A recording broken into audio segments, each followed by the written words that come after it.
Kundi ang nakikita natin, ano ang magagawa natin para kay Amen.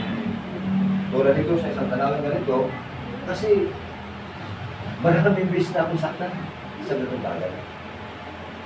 Nakakakamati na, isang bagay na ipinagpasalamat ko na isang kayamanan na rin para sa akin bago sila namatay. Tinanggap siya ng Lord Yeshua.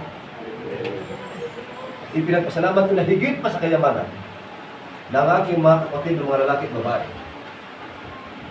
Na bago ako lumabas at mangaral sa labas na ipinalangin ko yung magawin na bilang regalo na tumanggap niya sa katulang aking tinanggap.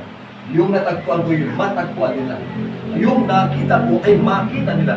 Nandito ang tunay na pag-asa at ang tunay na buhay. Marami tagang mga mananapot tayo sa buong mundo.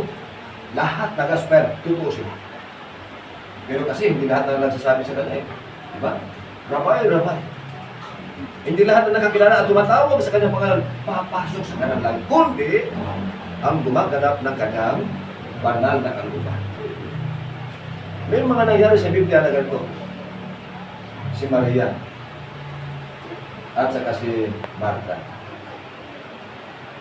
Dumalaw si Yeshua sa pamilya ni Martha, Maria. Sinalubong sa yakap at lungkot sa harapan ni Yeshua yung dalawang magkapatid. Sabi ng magkapatid, kung narito ka lang sana, lisin sana hindi namatay si Lazaro. Ibig sabihin, pagkasama pala si Yeshua, hindi mamamatay. Alam nila. Pero kaya naman ang pagdalaw dito ni Yeshua ay upang magbigay ng pag-asa. Kaya makahalat ang sinumang taong tumanggap. Binigyan niya ng karapatan ang lahat ng tao'y tumanggap. Kapag ikay tumanggap, magiging kabilang ka sa magiging anak at kung anak ay tagapagmana. Bilang mga anak na tagapagmana, habang nabubuhay, masarap at mapayapa, bagamat may hirap. Bagamat may lungkot at meron tagang mga pagsubok, hindi naaalis siya.